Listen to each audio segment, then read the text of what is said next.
Se a igreja não passou pelas 69 semanas de Daniel 9, por que passará pela última semana?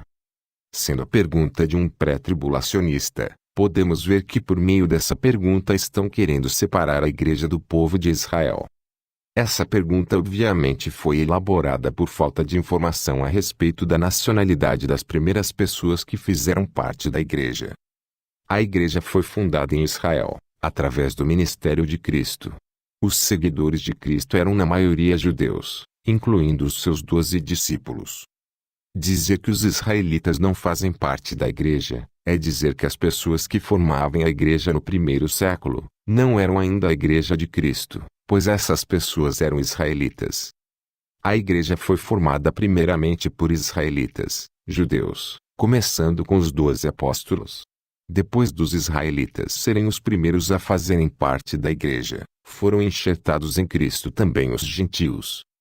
Se tratando da igreja ter feito parte ou não das 69 semanas, não restam dúvidas de que a igreja foi formada por Cristo, inicialmente com os 12 apóstolos, dentro da profecia das 70 semanas, pois a igreja é o corpo de Cristo, e não uma instituição financeira.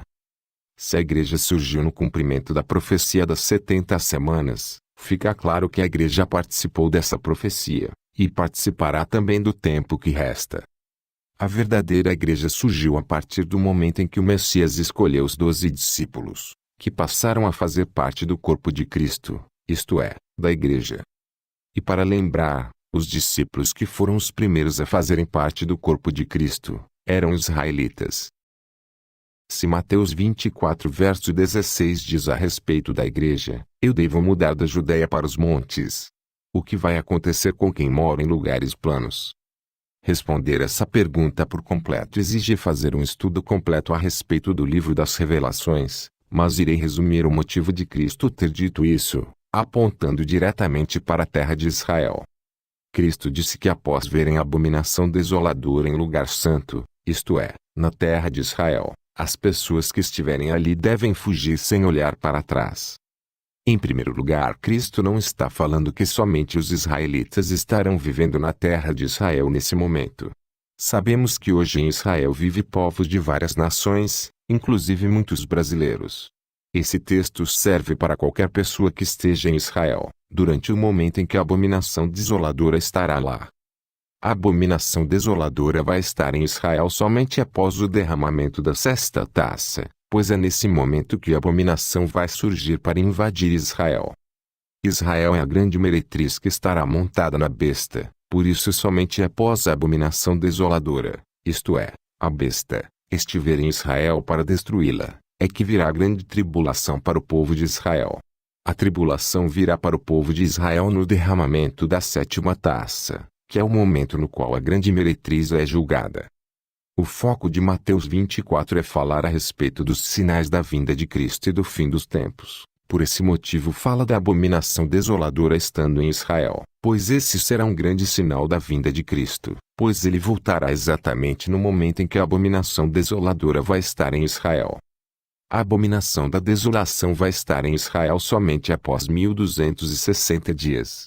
Cristo menciona apenas o momento da abominação desoladora agindo em Israel. Mas antes disso, isto é, durante os 1260 dias passados, a abominação já terá desolado o mundo inteiro, ou seja, as nações onde estarão vivendo os demais cristãos.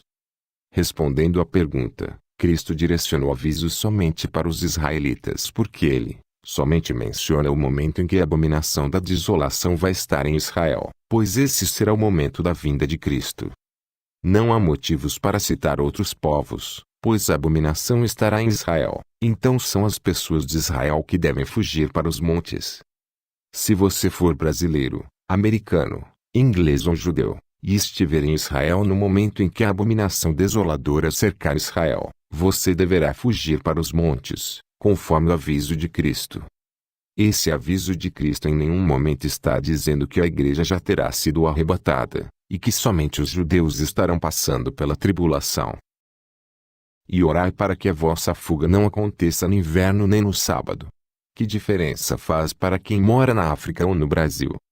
A resposta da segunda pergunta está ligada à resposta dessa pergunta. pois surgem de um mesmo contexto.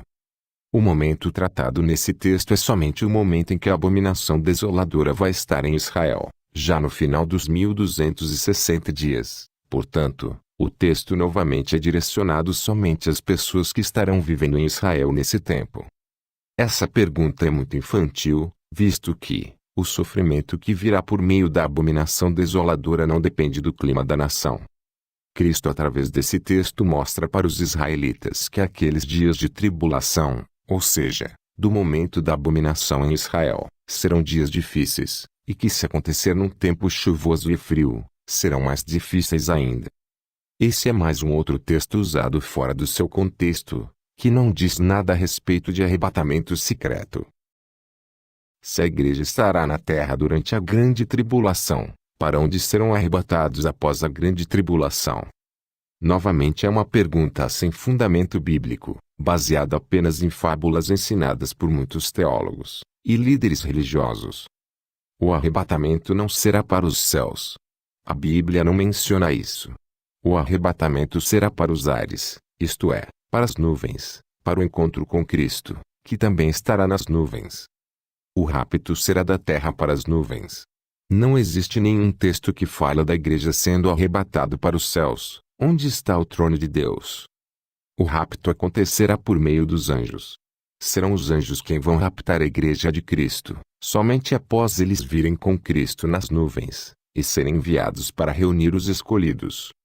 Após a grande tribulação seremos arrebatados até as nuvens, e das nuvens partiremos com Cristo para o Monte Sião, que é o lugar de onde Cristo reinará com os salvos por 1000 anos.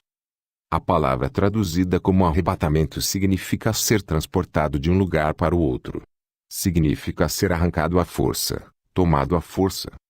É exatamente isso que vai acontecer com a igreja. Ela será tomada pelos anjos e levada até as nuvens. Depois que a igreja chega nas nuvens, ela já foi arrebatada, e o momento que segue não é mais um arrebatamento, pois estarão indo para Sião por meio das nuvens. Se a sétima trombeta do Apocalipse é a última trombeta, porque ela é chamada de a trombeta de Deus, e as outras 6 não são.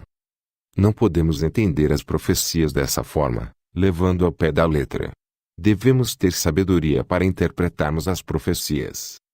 Uma coisa pode parecer no português ou em qualquer idioma, mas no sentido real da mensagem, no seu contexto, isso pode significar outra coisa.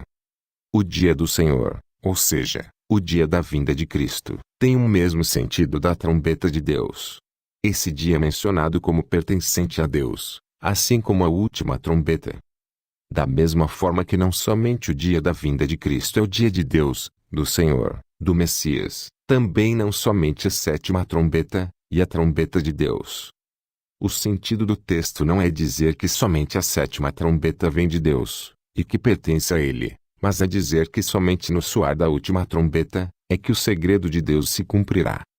Da mesma forma, o dia do Senhor não significa que é somente o dia da vinda de Cristo, e que os demais dias não são de Deus.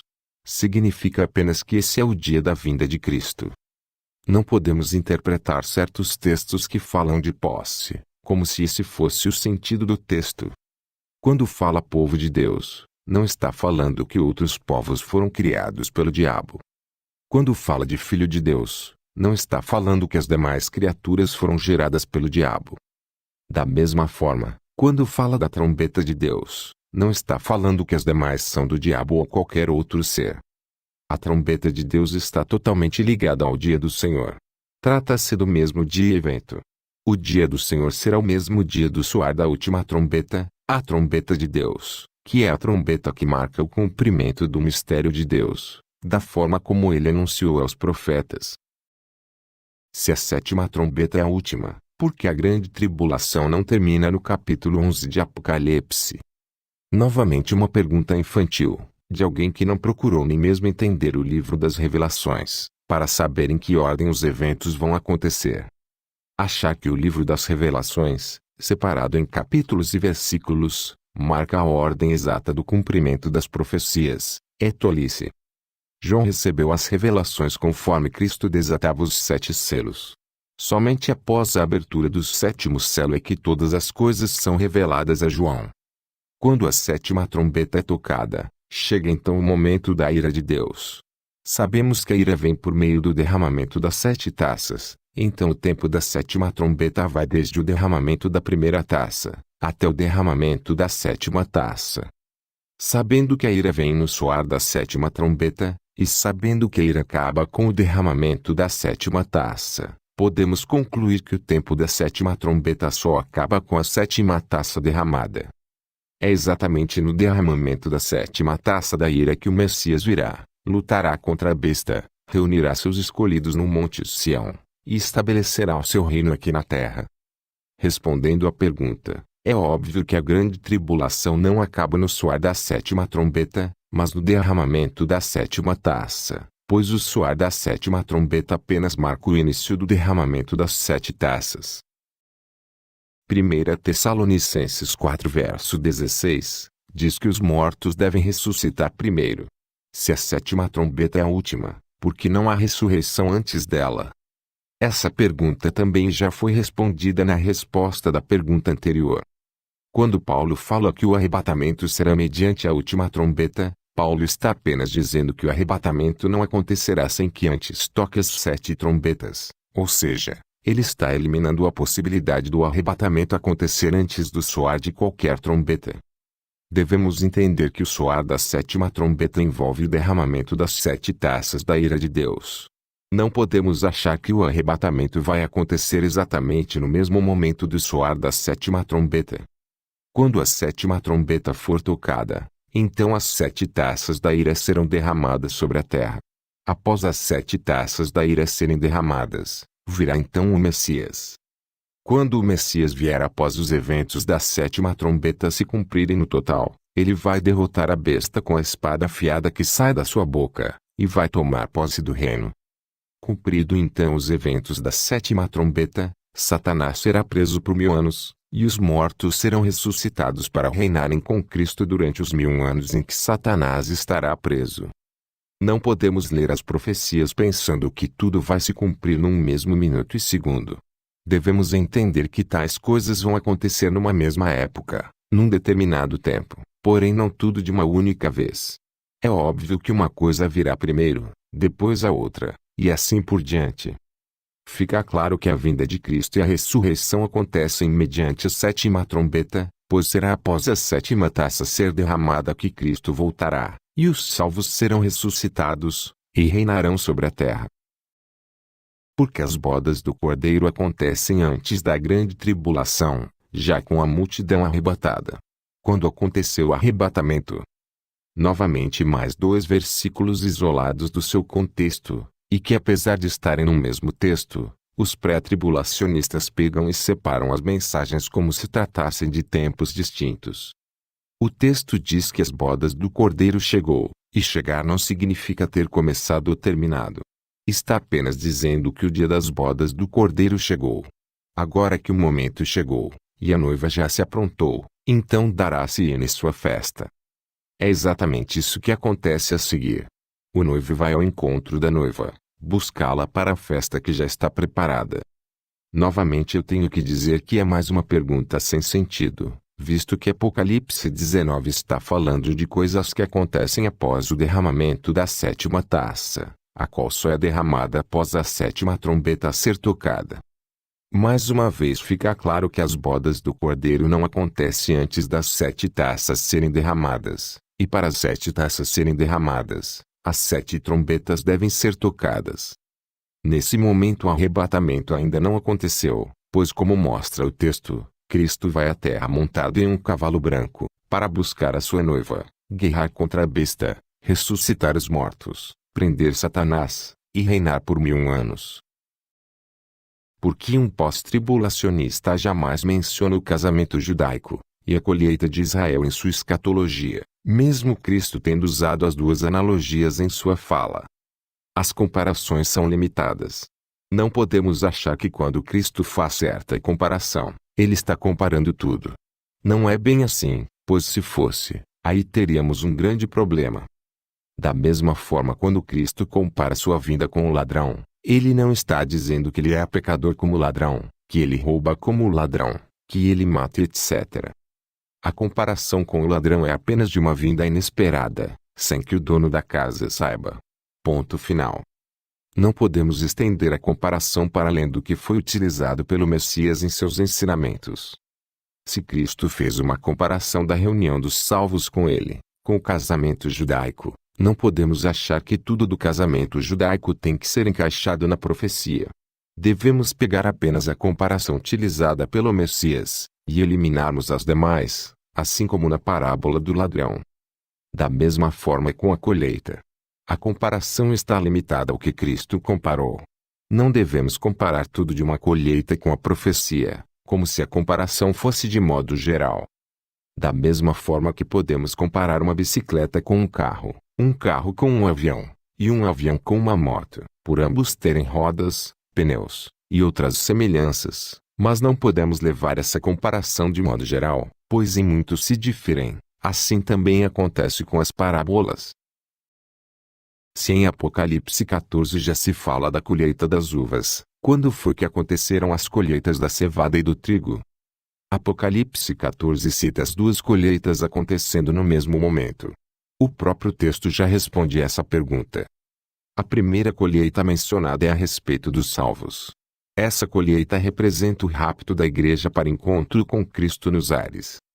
A segunda colheita, que é comparada à colheita das uvas, está simbolizando a vitória de Cristo sobre a besta e os seus seguidores, que serão reunidos na grande cidade para a batalha do Armagedon.